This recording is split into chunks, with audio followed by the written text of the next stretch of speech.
Hello, আমি রুমি। আবারও একটা নতুন শর্ট ভিডিওতে সবাইকে ওয়েলকাম জানাচ্ছি। আমি কিভাবে পাট শাক রান্না করি সেটাই আপনাদের সাথে শেয়ার করছি।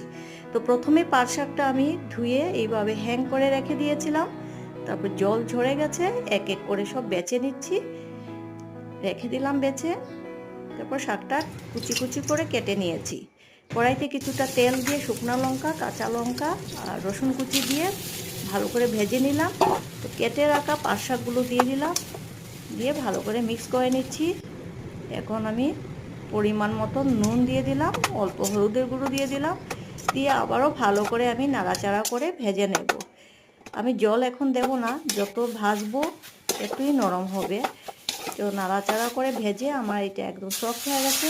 এখন অল্প জল দিয়ে আবারও নাড়াচাড়া করে আমি ঢেকে দিয়ে দেব।